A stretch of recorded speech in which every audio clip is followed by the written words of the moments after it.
Hello students, आज हम class fourth में आप लोगों को पाठ 5 पढ़ाएंगे हिंदी व्याकरण में। और इस हिंदी व्याकरण में पाठ 5 में हम आपको लिंग के बारे में बताएंगे। ये चैप्टर आपका लिंग से संबंधित है। तो बच्चों, आइए हम आपको सबसे पहले बता दें कि हिंदी व्याकरण में लिंग किसे कहते हैं। बच्चों, जैसे आप अपने चारों तरफ तमाम ऐसे शब्द सुनते होंगे जिन्हें सुन करके आपको ये लगता है कि किसी स्त्री जाति के बारे में बात हो रही है या किसी पुरुष जाति के बारे में बात हो रही है। जैसे अभी कोई कह रहा है कुत्ता दौड़ रहा है, तो हमें पता लग जाता है कुत्ता क्या है, पुरुष जाति का। या भी कह दिया जाए कुतिया दौड़ रही है, तो कुतिया शब्द से हमें स्त्री जाति का ज्ञान। तो ऐसे संज्ञा शब्द जिनसे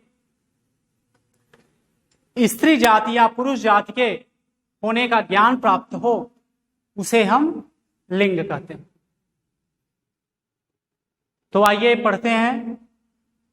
देखिए, ये पैराग्राफ में ये रेड कलर से जो वर्ड लिखे गए हैं, ये वर्ड ऐसे हैं जिनके द्वारा हमें स्त्री जाति या पुरुष जाति का ज्ञान प्राप्त होता है।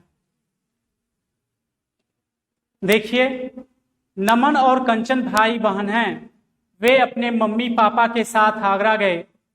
आगरा में उनके मामा मामी रहते हैं। दूसरे दिन वे दोनों सभी के साथ ताजमहल देखने गए। वहां उन्होंने बहुत से बंदर बंदरिया देखे। बच्चों, ये आपने देखा कि ये जो लाल अक्षरों से लिखे गए शब्द हैं, इनमें कुछ शब्द ऐसे हैं जिनसे स्त्री जाति का ज्ञान होता है और कुछ शब्द ऐसे हैं जिनसे पुरुष जाति का ज्ञान होता है। जैसे भाई बहन, आपको पता होगा भाई पुरुष जाति का है, बहन स्त्री जाति। मम्मी स्त्री जात, पापा पुरुष जात, मामा पुरुष जात, मामी स्त्री जात, बंदर पुरुष और बंदरिया स्त्री जात की। तो बच्चों, ये शब्द ऐसे हैं जिनसे हमें स्त्री जाति या पुरुष जाति के होने का ज्ञान प्राप्त होता है। व्याकरण में इसी को हम क्या कहते हैं, लिंग कहते हैं। अब इन शब्दों के आधार पर लिंग 2 प्रकार के होते हैं, स्त्रीलिंग और पुल्लिंग। अब देखिए, स्त्रीलिंग किसे कहते हैं, जिन शब्दों से हमें स्त्री जाति का ज्ञान प्राप्त होता है। जैसे मम्मी पापा, तो मम्मी कहने से स्त्री जाति का ज्ञान प्राप्त होता है। बंदर बंदरिया, बंदरिया कहने से स्त्री जाति का ज्ञान प्राप्त होता है। कुत्ता कुतिया, कुतिया से स्त्री जाति का ज्ञान प्राप्त होता है। तो ये स्त्रीलिंग कहलाते हैं। इसके अलावा जिन शब्दों से हमें पुरुष जाति का ज्ञान प्राप्त हो, उन्हें हम पुल्लिंग कहते हैं। आइए देखिए, पढ़ते हैं आगे। बच्चों, आपने देखा कि ऊपर दिए गए वाक्यों में छपे रंगीन शब्दों क्रमशः भाई, पापा, मामा व बंदर से पुरुष जाति का तथा बहन, मम्मी, मामी, बंदरिया से स्त्री जाति का बोध हो रहा है। व्याकरण में जाति को ही लिंग कहते हैं। इस प्रकार हम कह सकते हैं कि स्त्री तथा पुरुष जाति का बोध कराने वाले शब्द लिंग का। अब तो लिंग आपके समझ में आ गया होगा, लिंग किसे कहते हैं। तो जिन शब्दों से स्त्री जाति का या पुरुष जाति का हमें ज्ञान प्राप्त होता है, उसे हम क्या कहते हैं, लिंग कहते हैं। अब देखिए, लिंग के भेद। हिंदी भाषा में लिंग के 2 भेद होते हैं, पुल्लिंग तथा स्त्रीलिंग। संज्ञा शब्द के जिस रूप से उसके पुरुष जात के होने का बोध हो उसे हम क्या कहते हैं? पुल्लिंग। जैसे अभी हम कहे मास्टर, अध्यापक, कुत्ता, बंदर, कौवा, है ना? तो छात्र, तो ये शब्द क्या है? पुल्लिंग शब्द। और ये देखिए नीचे कुछ शब्द ऐसे हैं जो हमेशा या अक्सर वो पुल्लिंग ही होते हैं। जैसे किसी देश का नाम, जैसे भारत, पाकिस्तान, बांग्लादेश, चीन, जापान, अमेरिका, तो किसी देश का नाम हमेशा वो क्या होता है? पुल्लिंग की तरह यूज होता है। किसी पर्वत का नाम, जैसे हिमालय, विंध्याचल, सतपुड़ा, है ना? तो जो पर्वतों के नाम होते हैं वो प्रायः पुल्लिंग के रूप में प्रयोग किए जाते हैं। अनाजों के नाम, गेहूं, चावल, चना, बाजरा, जौ आदि, ये भी पुल्लिंग की तरह यूज होते हैं। किसी रत्न का नाम, जैसे नीलम, पन्ना, हीरा, मोती, मूंगा आदि, ये भी पुल्लिंग की तरह यूज होते हैं। फूल का नाम, जैसे गेंदा, कमल, चमेली, सूरजमुखी, तो ये जो हैं वो पुल्लिंग के रूप में प्रयोग किए जाते हैं। इसके बाद आता है अब स्त्रीलिंग। तो स्त्रीलिंग किसे कहते हैं? संज्ञा शब्द के जिस रूप से उसके स्त्री जाति का होने का हमें ज्ञान प्राप्त हो उसे हम क्या कहेंगे? स्त्रीलिंग कहेंगे। जैसे धोबिन, कुम्हारिन, अध्यापिका, छात्रा, है ना? तो इनसे स्त्री जाति का ज्ञान प्राप्त होता है, इसलिए इसे हम स्त्रीलिंग कहते हैं। और ये नीचे कुछ ऐसे शब्द हैं जो प्रायः स्त्रीलिंग के रूप में प्रयोग होते हैं। जैसे किसी भाषा का नाम हो, भाषा का नाम जैसे हिंदी, अंग्रेजी, बंगला, उड़िया, पंजाबी, है ना? तो इनका प्रयोग प्रायः स्त्रीलिंग रूप में होता है। लिपि का नाम,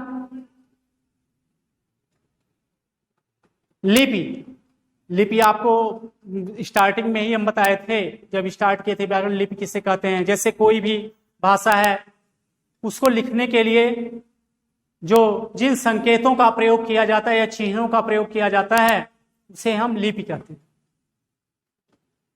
है ना? जैसे जो अंग्रेजी है वो रोमन लिपि में लिखी जाती है, पंजाबी गुरुमुखी लिपि में लिखी जाती है। उसी तरह से जितनी भी लिपियां हैं, लिपियों के नाम वो स्त्रीलिंग में होते हैं। तिथि के नाम, तिथि जैसे प्रथमा, द्वितीया, तृतीया, चतुर्थी, पंचमी, षष्ठी, सप्तमी, ये जो तिथियों के नाम हैं ये भी स्त्रीलिंग की तरह प्रयोग किए जाते हैं।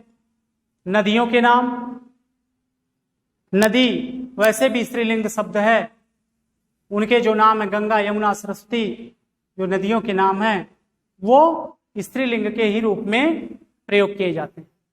अब देखिए लिंग की पहचान। कभी कभी ऐसा होता है कि हमें लिंग की पहचान किसी वाक्य में उनके क्रिया द्वारा या विशेषण के द्वारा भी हो जाती है। जैसे अभी हम कहें पंखा चल रहा है तो चल रहा है, इसकी जो क्रिया है वो क्या है? पुल्लिंग की तरह, है ना? तो इसकी क्रिया से हमें लिंग के बारे में पता चल जाता है। जैसे आम मीठा है, मीठा शब्द क्या है? विशेषण है। तो इसमें प्रयुक्त, इस वाक्य में प्रयुक्त विशेषण से यह पता चल जाता है कि आम क्या है? पुल्लिंग की तरह प्रयोग। है ना। तो देखिए, प्राणीवाचक संज्ञा शब्दों के लिंग की पहचान उनके नर या मादा होने के कारण आसानी से हो जाती है, परंतु अप्राणीवाचक संज्ञा शब्दों के लिंग की पहचान उनके साथ लगने वाली क्रिया तथा विशेषण शब्दों से ही होती है। जैसे पंखा चल रहा है, तो पंखा चल रहा है, ये जो क्रिया है ये पुल्लिंग की तरह यूज हुई है, और दूसरे वाक्य में क्रिया स्त्रीलिंग की तरह यूज हुई है। इससे पता चल रहा है कि पंखा शब्द क्या है, पुल्लिंग है, और घड़ी शब्द क्या है, स्त्रीलिंग। उसी तरह विशेषण शब्द से पहचान हो जाती है। जैसे देखिए, आम मीठा है, मीठा है, मीठी नहीं, मीठा। तो मीठा क्या है, पुरुष शब्द, पुल्लिंग शब्द है। तो उससे ये पता चल रहा है कि आम शब्द क्या है, पुल्लिंग। उसी तरह से लीची के साथ जो शब्द प्रयोग हुआ है उसे यह पता चल रहा है कि लीची क्या है, स्त्रीलिंग। तो कहने का मतलब कि जो क्रिया और विशेषण शब्द हैं इनसे भी हम लिंग की पहचान आसानी से कर लेते हैं। अब ये नीचे कुछ पुल्लिंग और कुछ स्त्रीलिंग शब्द दिए गए हैं, जैसे लुहार लुहारिन, वर वधू, गायक गायिका, ठाकुर ठकुराइन, दर्जी दर्जिन, प्रधानाचार्य प्रधानाचार्या, बिलाव बिल्ली, कुत्ता कुतिया। इसी तरह से ये नीचे ये जो शब्द दिए गए हैं इनको पढ़िएगा और स्त्रीलिंग पुल्लिंग के बारे में अच्छे तरीके से समझिएगा। एक बार फिर बता देते हैं, लिंग किसे कहते हैं। जिन शब्दों से स्त्री जाति या पुरुष जाति का हमें ज्ञान प्राप्त होता है उसे लिंग कहते हैं। और हिंदी भाषा में लिंग दो तरीके के होते हैं, पुल्लिंग शब्द और स्त्रीलिंग। पुल्लिंग से पुरुष जाति का और स्त्रीलिंग से हमें स्त्री जाति का ज्ञान प्राप्त होता है। इसी के साथ ये आज की वीडियो समाप्त होती है। धन्यवाद।